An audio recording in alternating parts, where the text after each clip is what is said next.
And welcome to the first episode of Pit Lane Parlay here in 2018. Again, my name is host Mike Jokum. With me, I have my awesome co-host Jess Baker. Hey guys, we hope you had a wonderful new year and are as excited about the upcoming season as we are. So before we get started, pretty cool announcement here. I teased it on Twitter today. Pit Lane Parlay is actually going to be a sponsor on the side of Nick Berry's midget car in the Chili Bowl next week, January 9th through the 13th. He's going to take some pictures of the car with the logo on it and make sure to send them to us. And at some point in the future, he is going to be a guest here on the show. He is driving the Eagle Chassis Fontana engine entry for Jeremy Heffler. And you can find him on Twitter and Instagram at Nick Berry Racing. That's NICKBERRY Racing on Twitter and Instagram. Jess, you want to give him a little info on the Chili Bowl? I could not be more excited for this. Chili Bowl is one of my favorite things to watch every year. I have to say that I haven't been, and I'm kind of disappointed about that. But coming up next week, you'll be able to catch all the action on MAV TV or also on racinboys.com, and that's spelled RACINBOYS.com. You can watch everything there except for the B and A mains on Saturday night.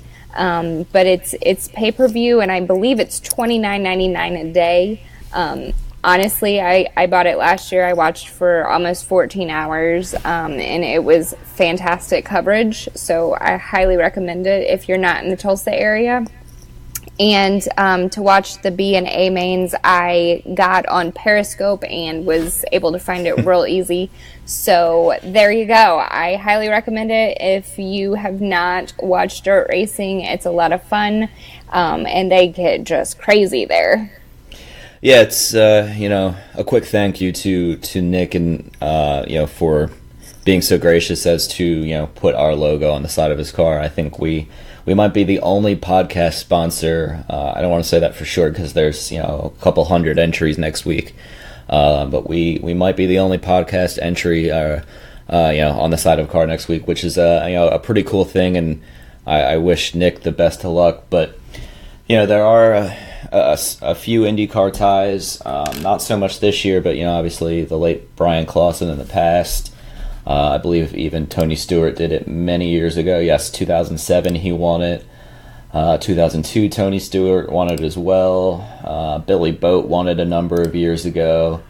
So the connections go on and on. Although, shifting gears a little bit, one thing that I found interesting, I was discussing it with a guy who will be our guest next week, Eric Smith of the Race Review, where a lot of the Chili Bowl competitors have more NASCAR ties nowadays. As back in the 80s and 90s, it was Tony Stewart, Billy Boat, etc., that had the IndyCar ties, and a lot of the IndyCar guys, when they aren't racing IndyCar, are going to IMSA for the Daytona or Le Mans or any of these endurance races. So kind of a shift in what drivers are doing in their spare time.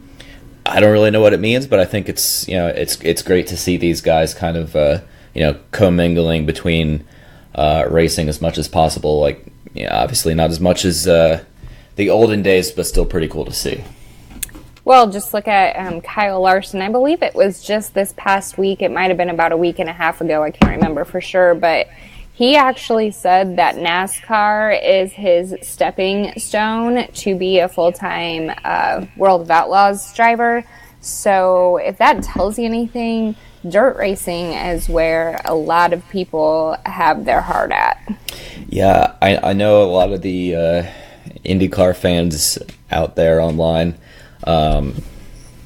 got a big kick out of Larson saying that.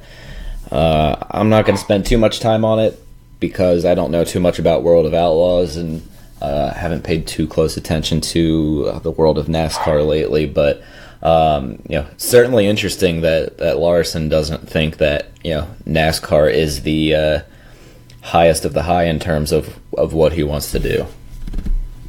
Well, I'm definitely a dirt track kind of girl, so I may do some blogging about it during the season. That way, we touch on that also.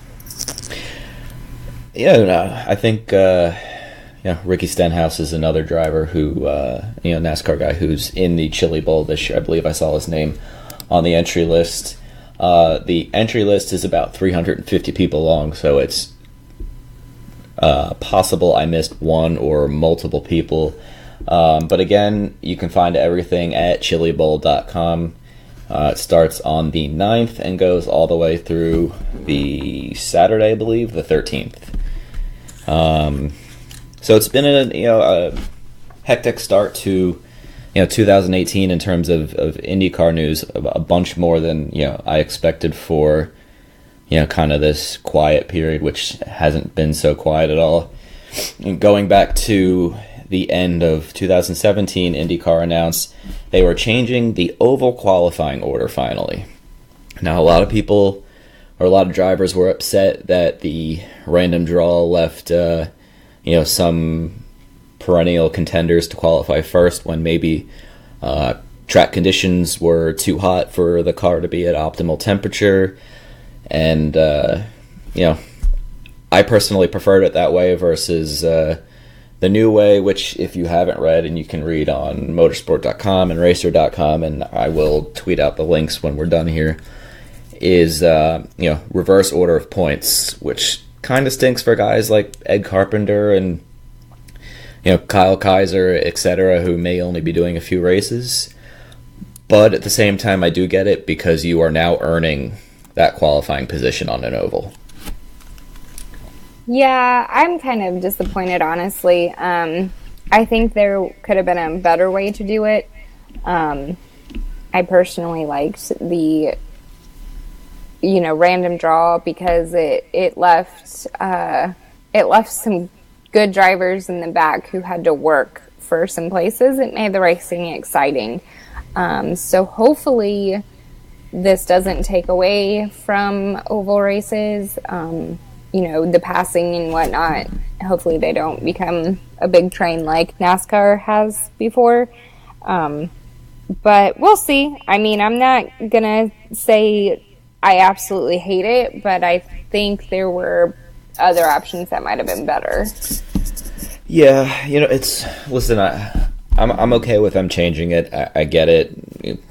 Graham Rahal was one of the first ones that came out and said it's about time. I'm excited, but Rahal's been in the top 5 or 7 of the championship the last few years, so I can get why he'd be excited.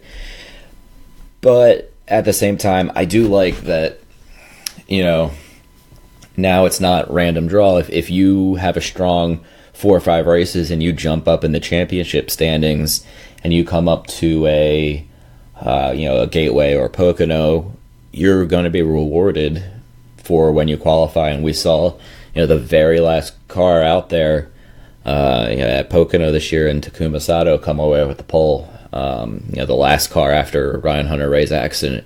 So I think there are some benefits to it, but if anybody out there has any suggestions, I'm definitely open to hearing what other ideas could there be. Yeah, it's interesting to get everybody's opinion. I know a lot of people were happy and a lot of people were not exactly thrilled, so it'll be interesting to see what everybody has to say. So definitely send us your thoughts on it. One other change, the IndyCar came out with the schedule this week. Good news is that there are only 4 or 5, actually 6 races on ABC. The majority will be on NBCSN. Which is a good thing because, as we know, the NBC media package is much better. Even better, the Iowa race is now earlier in the day, but it's still on Sunday. I really would love to see that Iowa race back to Saturday night, and I think the crowds would too.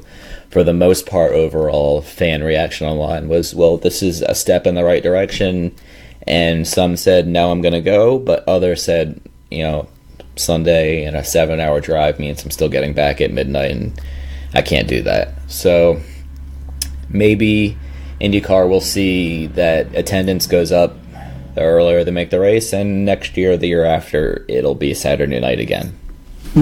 I hope it goes back to being a night race. I love looking at these cars in the lights, so hopefully they will continue to listen to the fans, and hopefully they will make it a Saturday night race. Yeah, other than the IR race, there were no big changes. Pretty much race weekends stay the same, with the exception of Portland switching out with Watkins Glen, and the Phoenix race weekend changing to April 7th. But outside of that, pretty much the same. I'm happy that they moved Iowa earlier. I think that'll definitely help attendance.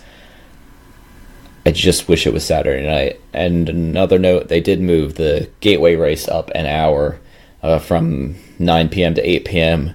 I don't know how much difference an hour makes, but a night race at a track that's kind of in the middle of nowhere outside of St. Louis, maybe it makes a difference to people out there.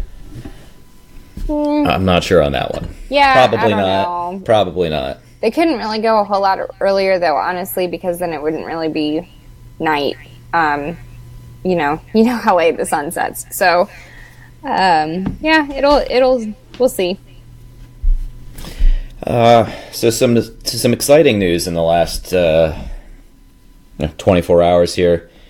Yesterday, IndyCar named their new race director in Kyle Novak, and everybody's first reaction was, who?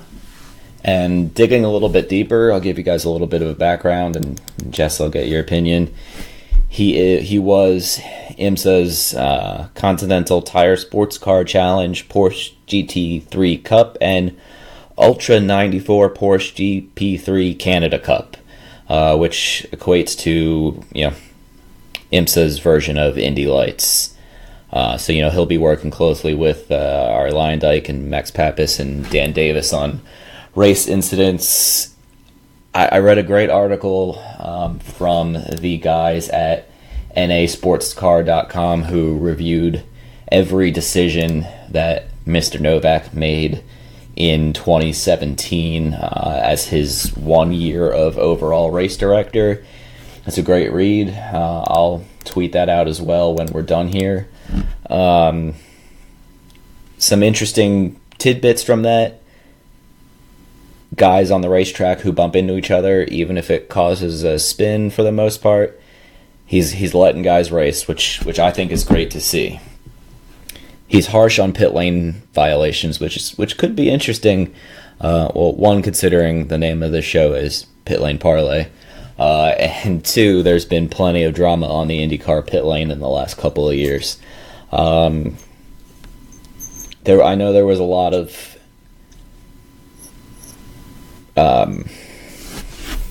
push for Bo Barfield to come back to IndyCar. I'm happy they went in a new direction with a new younger face to kind of grow with this new direction of IndyCar. So I'm excited by it, but at the same time, he doesn't know IndyCar, so I'll wait to give my stamp of approval till later in the season. But definitely, I think they made the right move by going with a fresh face. And who knows? He could have been around IndyCar a lot more than any of us realize. Just being there and seeing what's going on. I'm really excited to see how things play out with him. We've talked about it before that I think the new director definitely needs to crack down on some things that have gotten a little out of control, and pit lane is definitely one of them. I really hope it helps with the stupidity, for lack of a better word, that happens sometimes. There have been way too many accidents in pit lane recently, so hopefully that'll cut down on that. Hopefully it'll cut down on people trying to sneak out in front of somebody else, and it'll be interesting for sure. Yeah, I'm definitely intrigued by it. I would say I'm cautiously optimistic. Obviously he's been in racing for a while, so he knows IndyCar and he knows what's going on probably to a degree, and I'm sure Jay Fry and his team have kind of prepped him on as much as they possibly can. But until you're actually in a race and you have a driver leaving pit lane and he might be a little close to that white stripe at the end of pit lane that he can't cross, we won't really know. The one thing that I will say is if he wants to be harsh on any type of punishment, I'm okay with it. If he wants to be lenient, I'm okay with it. But there just needs to be consistency. That's all I care about. If they're consistent, I'm happy. Yep, and after the last couple of seasons, some consistency is much needed. So hopefully we will see that. Hopefully he will be a little harsher on some things that need to be cracked down on. And hopefully he produces some great races. Yeah, no, definitely. Looking forward to his tenure and hope for the best. Before we get to the other bigger news, which is still big news, Pato O'Ward is back in the Indy Lights paddock, driving the Andretti Autosport 27 entry for 2018. He only did a few Indy Lights races last year before he went back to sports cars. Everybody seems to think he's immediately a championship contender for 2018. I think that really depends on if Mr. Santi Uriata is back next year or not. I know he recently said, I'll either be in IndyCar next year or I have a big offer to go back to Indy Lights. And we all know my opinion on his driving promises, so I won't go into that one again. But what do you think about O'Ward, and do you think he's a championship contender? I'm going to be honest. I cannot say that I have really paid that much attention to him previously, but I am excited to see him come over. I think that the more competition that there is in that series, the more it's going to grow, and people will turn their attention to it and get excited about these young drivers who are coming up. Yeah, I think that's totally fair. I wonder how, being out of the car for, a significant portion of last year is going to affect his, start to the year. But he does have, 7 wins in, the Mazda Road to Indy. So, he's obviously a very talented driver. But there are a lot of other talented drivers in Indy Lights, Colton Herta, possibly Santi Uriata, and so on. So to just go on and anoint him the immediate championship contender, I'm not quite ready to do that yet, especially with Team Yonkos always being ultra competitive year in and year out. Seems like almost no matter who their driver is in the Mazda Road to Indy. So I'm not going to anoint him that yet, but it's great to see more Indy Lights drivers back, like you said. Heck yes, he's definitely going to have his competition cut out for him this year. He's going to have to work for it for sure. So an interesting and slightly unexpected announcement today was Jordan King from the United Kingdom being announced as Ed Carpenter's road and street course driver. Kind of out of left field, but the more you read into the articles written about Mr. King today, he had met with Ed Carpenter all the way back at the end of the 2016 season about potentially coming over to IndyCar. Everybody speaks incredibly highly of his talent, describing him like Paul Tracy. And I don't know I've never seen him race, obviously, because he's raced in Europe the last couple years. But he was Alexander Rossi's teammate in 2015 at Manor Racing. So, if Rossi speaks highly of the kid, I think he's probably a heck of a racer. But I'm curious, what do you think of Mr. King getting this seat over, Connor Daly or Santi Uriata or any of the other number of guys looking for this coveted seat? Well, you said it was slightly out of left field. I think it's completely out of left field. I'm not upset by it. I know a lot of people are. People who wanted, their favorite driver to get a seat. Like you said, the more I read about him, the more I learn about him, I'm really excited to see what he can do. I think that he has a lot of potential just from reading about him. Like you said, I haven't seen him race, but it looks like he's got a lot of potential, and hopefully he'll make it pay off. I mean, he's going to have his work cut out for him, of course, but I think that he'll be able to take the pressure. Yeah, I mean, if you're described as aggressive like Paul Tracy, you definitely have that mentality that is needed to race against a Scott Dixon or Will Power or any of the IndyCar big guns. Not saying that he's immediately going to come in and contend for a podium in the first weekend, but listen, crazier things have happened, like Carlos Huertas winning a race. So that's so true. One thing I found pretty interesting is the number of current IndyCar drivers that, including Jordan King, that at one point have raced for Carlin Racing, I think is up to 12 now, 12 or 13. And if you include some, Connor Daly or, a couple of the guys who are one-offs for the 500, it might be even higher, which to me just goes to show that if there's one of these newcomer teams that is, the most likely to ascend quickly, it has to be Carlin Racing. Yeah, it's kind of amazing how much talent they touch, honestly. Yeah, he had Will Power, he had Newgarden. Listen, you can go down the IndyCar list, and I think 12 out of the 22 confirmed drivers has raced at Carlin at some point. And listen, now we're getting to the point where we're at 22 confirmed for full season, plus Kyle Kaiser, plus Jack Harvey, and I'm sure there'll be a couple others that do a handful of races here and there. So I wouldn't be shocked if more than a majority of the races have 24 to 25 cars, which I think is great. I did read an interesting debate online this week I wanted to bring up on here, and I'm bringing this up out of left field, so I'm putting you on the spot here, Jess. Oh, great.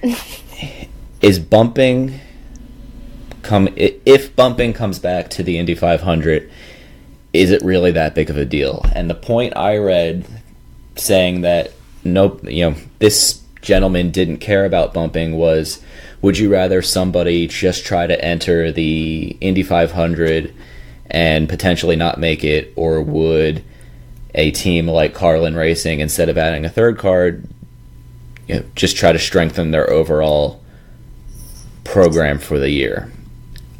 I say bumping, if you can get 35, 36 cars, listen, we're not going to get 40 or 42 cars. The money would not be there.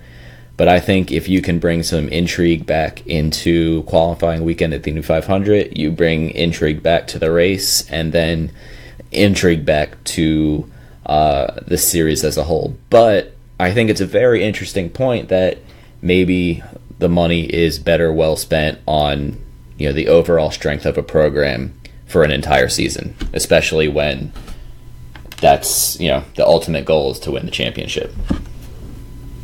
Is it? Because I still think the ultimate goal is to win the 500. Yes. Most drivers that I have spoke with would rather win the 500 than the championship. And I think that will be our poll question.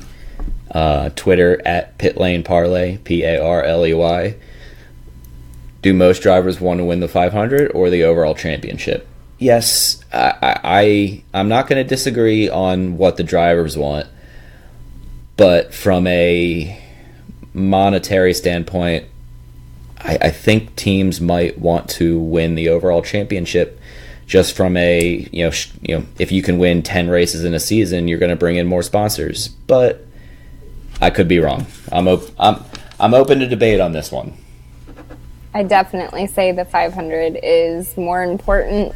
I mean, you get your name out there, you get the driver's name out there, the team's name out there, you know, the media tour that follows. It's a life-changing event, not only for the driver, but for the team who owns the car. Obviously, Penske's Ganassis, they've won so many, it's not going to be a life changer because they know the drill. But, you know, if a one-off team or a small team would come out and win the 500, you know, everybody's mind would be blown. Yeah, I would like to see, you know, maybe a guy who's in the Chili Bowl Nationals next week scrape together enough money to, you know, try to enter the Indy 500. I don't know if it's ever going to happen again just because of, you know, rising costs. I think that would be pretty cool, but I appreciated the debate on, you know, should teams save money for a full season instead of a third car, if that means bumping. I kind of lie in the middle, but I'm going to debate you on this one and take the full season and hope for, you know, more cars over the length of the season, especially if that means more people around the country see them and you know, more cars coming back year after year. Then we're going to get bumping in the Indy 500 no matter what. Forget it, and it's all about the 500. Moving on from that one, very well debated. I forgot to mention The Amazing Race, which I believe is on CBS, features team, we're going to call them Team Kind of IndyCar, because we have Alex Rossi, who obviously is going to be at Team Andretti for the next couple of years, and Connor Daly, who is currently a free agent. Get to Connor more in a minute. This is an interesting story come up today, and he had some interesting comments after the Jordan King announcement. Do you think The Amazing Race, similar to you know, Hinchcliffe and Dancing with the Stars, is it going to bring in more fans? Is it good exposure? I mean, it's not bad exposure. Well, Connor Daly's spelling efforts last night, sorry for the spoiler, I know you didn't see it, might leave a little bit to be desired. No offense to Connor, but yes, yeah, you are correct there. Yeah, I haven't seen it. I honestly don't watch all that much TV. But I think that having Connor and Alex do the show could bring in eyes. I mean, you know, how many times have you watched a show and you're like, oh, I like this person, I like their personality, whatever, let's check out what they really do. I think it happens quite a bit. I mean, not to kind of totally cut off from that, but look at The Bachelor. Yes, Ari Luyendyk, they're still talking about him when he drove race cars, which I guess he technically still does because he does that dirt super trucks thing. Yeah, there you go. But before him, there was Andrew Firestone, was, I believe, maybe even the very, very first one, when he was still involved with racing. So it's not the first time that a racing personality has been on TV, and it does bring in eyes. They might not stay, but at least they might check it out just to see what it's like. Yeah, I mean, it might not draw in a ton of new fans, but listen, any new fans is a good thing in my opinion. I don't watch reality TV at all. I know last night was the first episode of Amazing Race I have ever watched. And before that, I think the last reality TV show I watched was season 2 or 3 of Survivor. But it was pretty cool to see, you know, team. I'm going to call it Team Kind of IndyCar, and that's going to be our hashtag for the week. You know, make it on to the next round. Again, it's 2 Tuesday nights, or is it Wednesday nights? It's Wednesday nights at 8 p.m. on CBS. So I'm getting my days mixed up on my TV shows. So tune in, check out how they do. But that brings me to Mr. Daly. He said something kind of interesting, bothered me a little bit, but I understand his frustration. So in the Jordan King announcement today, he said, I had funding for the remaining seat in Dale Coyne's second car, but it fell through in December. You know how those sponsors are. As soon as you need the money, they disappear. I get his frustration. Completely get his frustration. Don't blame him at all. I believe somebody who works as hard as Connor deserves a break that he hasn't quite gotten completely yet. But if I were a sponsor and I saw comments like that, I'm not saying I would turn away from him, but I would be a little bit more hesitant. Obviously, if you get to talk to the guy and you see his personality and his work ethic shine through, I think it would overcome comments like that. But this late in the game, when you have, guys are starting to test it at Sonoma tomorrow. Actually, I think Jordan King is testing either tomorrow or next week.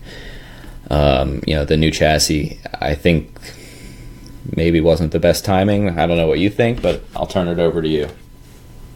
I mean, yeah, maybe not the best timing, but he's definitely not the first, and he probably won't be the last. No. And I definitely get the frustration. I mean, I've seen how hard those guys work to get that money, and unfortunately, sometimes it does just fall through. Maybe the company has a bad year. I mean, look at H.H. Gregg last year with that whole debacle.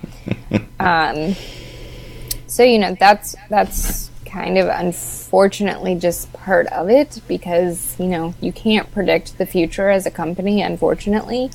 And sometimes things do go sideways. But, yeah, could he have said it a little more nicely? Yeah, absolutely. But I get it. So I'm not going to fault him for it. So, the final seat left is the infamous Dale Coyne TBA that seems to be listed more often than not. We're down to, like I just said, Connor Daly. Seems kind of unlikely based on just the tone of his comments today, it seems like. Especially when, about a couple hours after that was posted, there were reports that he was willing to do some NASCAR Xfinity road course races this year. I think there's 2 or 3 of them, one of which being Mid-Ohio. I don't believe Watkins Glen is on the list for them this year, but I would have to look that up. Anyway, so that leaves us with the aforementioned Santi Uriata, maybe Esteban Gutierrez, maybe Zachary Claman DeMello, maybe another one out of left field that isn't coming to mind right now. Who do you think it's going to be, and who do you want it to be? It could be the same person. I think it'll probably be Gutierrez. I think he has one of the better shots to get the money together as quickly as it needs to be gotten. Who do I want it to be? I want it to be Connor. I'd love to see him get another chance. So we'll see. Honestly, I can see it being somebody totally out of left field again, just to kind of blow our socks off for the silly season, as they call it. Who do I want it to be? I think I'm gonna disagree completely on both of these here. I think it's going to end up being Claman DeMello. Everything I've read is, he's got a lot of money with PaySafe. He was able to get that last race of the year with Rahal and was decently impressive in that race. And he's been relatively quiet for the last couple of weeks, which seems to be the theme of things before an announcement happens this year. And that's actually who I'd like it to be. Another young guy.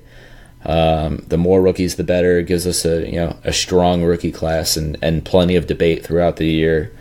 I definitely, and no offense to him, because he's a very good driver, really don't want it to be Esteban Gutierrez, other than the fact that maybe he would be able to help bring back the race to Mexico in, at this point, 2019. But my guess is Claman de Mello. And hopefully I said his name right. Thoughts?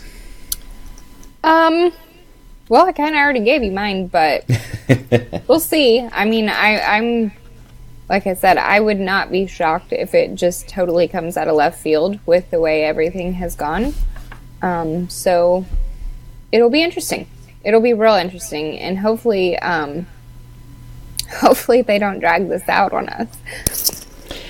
Yeah. I hope not, especially when you consider the new aero kit testing starting from all accounts either tomorrow or in the very, very near future, and we're just about at the 2-month mark before the season starts. Every day to getting somebody up and running is hugely vital, especially if it's a rookie like Claman de Mello, or really if it's anybody but Connor Daly, who already has a couple years of experience. One thing I forgot to mention earlier, I wanted to go back on, which I think strengthens Jordan King's case for being a solid driver, is he's actually managed by former kart driver Mark Blundell. Pretty impressive to have a solid race winner as your background, and that was who helped broker the deal with Ed Carpenter Racing, was Mark Blundell. So just wanted to throw that out there as a kudos to Jordan for having good management there. I guess it's time for just a reminder. The poll can be found on Twitter. I'll post it up tonight as soon as we're done recording. Would you rather your favorite team or a team in IndyCar throw together some money for an extra entry into potentially bumping for the Indy 500, or strengthening their full season program? And with that, it's time for our weekly pit lane pitfall. Jess, you want me to start? Go ahead. All right. My pit lane pitfall we touched on earlier, and I did mention they made a step in the right direction, but I don't think they've quite gone far enough to get the attendance back up, is not making the Iowa race Saturday night. And we could also say, not being at Watkins Glen, because Watkins Glen was a fantastic race 2 years in a row. But I'll stick with just Iowa in terms of scheduling issues for now. I think Sunday at 5 p.m. was really a brutal time for the race, with a lot of people online saying they had 6 to 8 hour drives. By the time the race ends and you get home, it's already partway into your workday Monday, it feels like. So moving it up, at least you get home at a reasonable time on a Sunday afternoon. But if you have it a Saturday, maybe surrounding an Indy Lights race or Super Trucks or any of the supporting series out there, you're able to make it a much better weekend, and people can get home at a decent time Sunday to rest up a little bit before the work week starts. So Jay Fry, you've made a step in the right direction in terms of getting it off of the Sunday afternoon, Sunday evening time, and making it earlier Sunday afternoon. But I think for this race, the Iowa race, to ultimately be where it needs to be Saturday night also, like you said. So Saturday night would be great. I will agree with that part.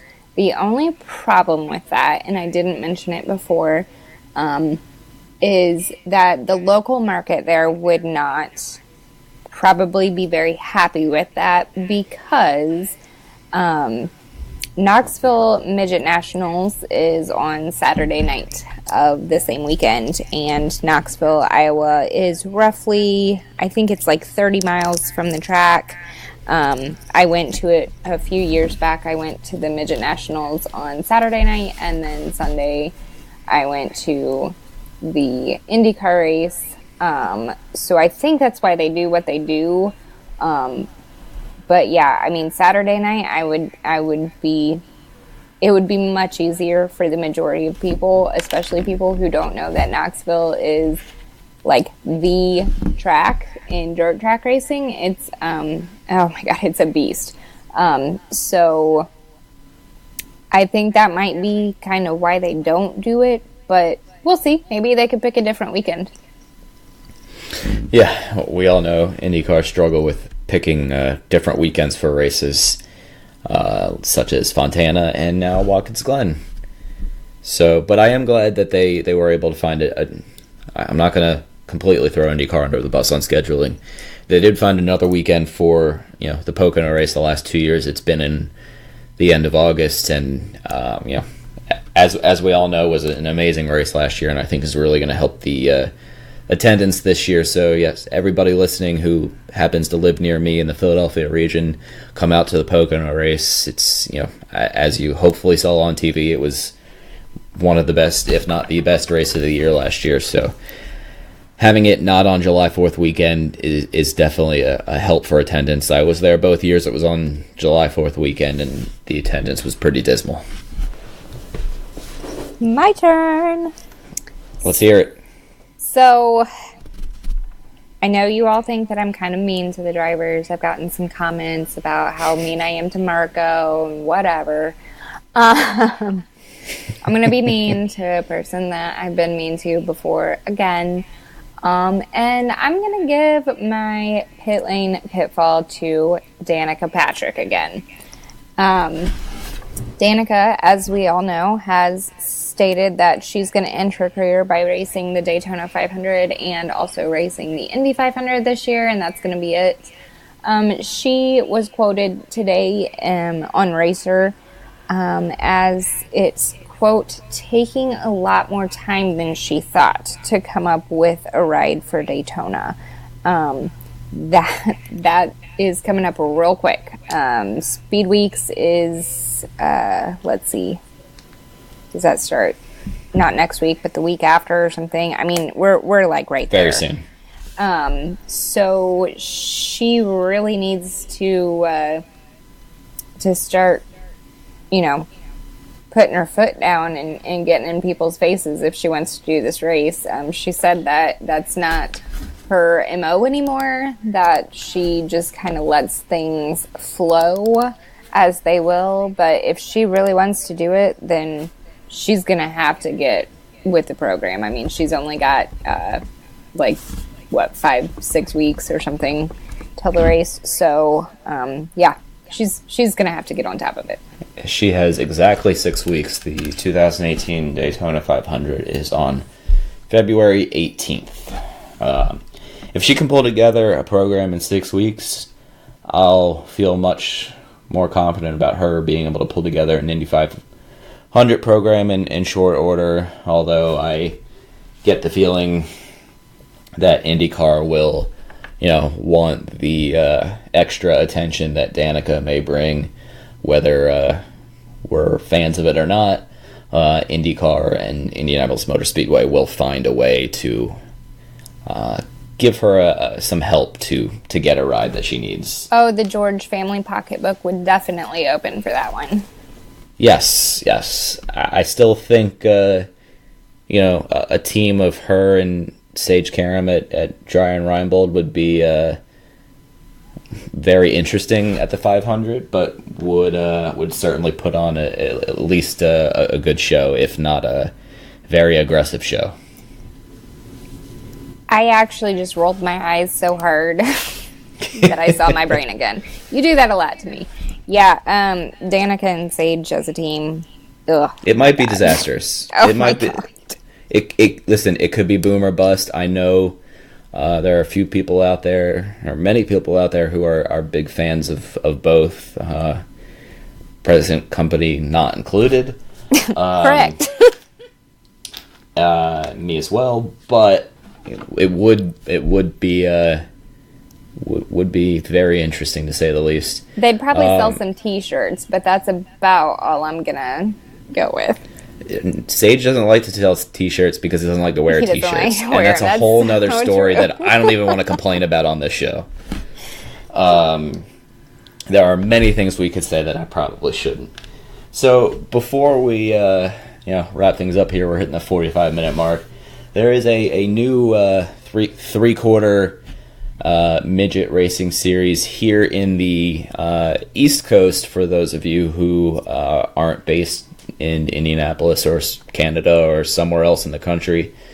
And round 1 and 2 are actually at the PPL Center in Allentown, Pennsylvania this weekend. I am going to head down there or over the west, whatever direction it is from where I live now, and check it out. And Jess's favorite driver is going to be doing an autograph signing on Saturday. None other than Marco Andretti. My favorite. So I'm going to make sure that Jess gets a personalized hello message. Listen, maybe I'll try to get him to come on the show and we can really have some fun. We're all going to get blocked. Probably. Yeah. But nonetheless, I do think maybe the new car will help Marco out a little bit, but similar to my feelings on Kyle Novak as the new race director, I'm actually not similar. I'm not going to hold my breath on the Marco one. But I do hope, as the local Pennsylvania driver representing IndyCar, that he is able to find some wisdom or some luck and put on a good show. I will say that ending our show. Well, I'll never say never, but again, I'm not holding my breath either. So, lastly, before I let Jess sign it off, I just wanted to, again, first off, thank, Nick Berry and the 04 car for Team Jeremy Heffler for putting our logo on the side of their car at the Chili Bowl Nationals next week. I don't know if we're the only podcast who might be featured on the side of a Chili Bowl Nationals car, but nonetheless, really, really cool. I'm excited to see how it turns out. Listen, if it looks cool enough and everything's cool, maybe we'll get some merchandise going up before the IndyCar season starts. And we will have Nick on the show at some point. Obviously, he's in the middle of traveling down to Tulsa, Oklahoma, where the Chili Bowl is, I think, as we speak, or tomorrow morning. So, obviously not this week and not next week when the racing is going on, but at some point, hopefully before the IndyCar season, we'll have him on. And as I mentioned earlier, Eric Smith of the Race Review will be on next week. He is usually pretty in tune with silly season antics and pretty insightful. Guy does some good research before he writes articles, which some writers don't always do. So, much appreciated to his wisdom there. In 2 weeks' time, we're going to have Fantasy IndyCar president Matt Hickey on the show. For those of you who don't know, Matt runs a pretty cool IndyCar league, different than the standard one found on IndyCar.com, which anybody can enter. This is limited to now, I think, just 37 people, and I myself will be making my rookie appearance in the league this year. Jess is back for I don't know how many years you've been in the league, but Jess and I have a bet going that I will beat her this year. So every listener, maybe we'll make a second poll, or we'll save that for closer to the season. Do they think I'm going to beat you in the fantasy league? You're totally because, as going we down. know, fantasy sports are another way for people to keep interested. Lastly, just two more guest notes before we wrap up here. USF 2000 scholarship winner for the 2018 season, Keith Donegan, who does not have a team yet as far as I know, but will be in the United States from his native Ireland in the next couple weeks to finalize a team and start testing. Will be on our show at the end of the month here. I don't think we've narrowed down a date just yet, but before the end of January. And then a couple weeks before the season, hopefully with some breaking news, Maserati Racing CEO Will Maserati will be appearing in mid-February. Just wanted to highlight some of the bigger guys we have coming on in the next couple weeks. I'm sure as the weeks unfold, somebody like Nick Berry and other IndyCar related guys will also be joining us. And with that, Jess, I will let you sign it off. And as always, keep your lug nuts tight. Thanks, guys.